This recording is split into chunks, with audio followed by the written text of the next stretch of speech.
আসসালামু আলাইকুম। মই আহিছোঁ ধনচিৰি বাগানত, অৰুণাচলৰ ওচৰত। এইটো চাওক ধনচিৰি বাগান, কিমান ডাঙৰ বাগান। বহুত ভাল লাগে ধনচিৰি বাগানটো চাই।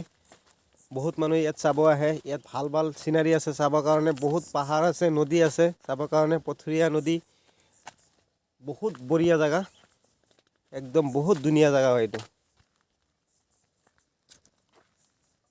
কি বঢ়িয়া লাগিছে জেগাটো একদম। পাছপিনে পাহাৰ আছে, চাই লওক। অৰুণাচলৰ ওচৰত এইটো একদম, ভূটানৰ ওচৰত। আপোনালোকে চাব আহিলে চাব পাৰিব, বহুত ভাল লাগে ইয়াতে ফুৰি। বহুত ধুনীয়া বাগান, বহুত ডাঙৰ বাগান, একদম চাৰিওপিনে বাগান আৰু বাগান। একদম চাই থাকক আপোনালোকে, বহুত ধুনীয়া বাগান, ইমান ডাঙৰ বাগান।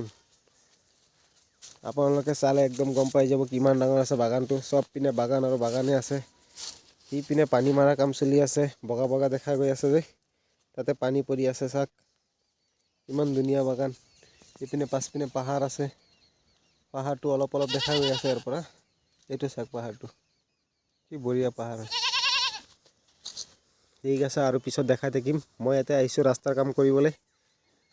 আপোনালোকে আমাৰ ব্লগটো চবেই ছাপোৰ্ট কৰিব আৰু নিত্য নতুন ব্লগ দেখাবলৈ চেষ্টা কৰিম। আমাৰ এইটো মন শান্তি ষ্টুডিঅ'ত এৰা হ'ব ব্লগটো। চবেই চেনেলটো ছাবস্ক্ৰাইব কৰি দিব। অলপ আগুৱাই যাবলৈ হেল্প কৰিব অলপ, আপোনালোকৰ আশাত আছোঁ। আপোনালোকে যিমান পাৰে সহায় কৰিব।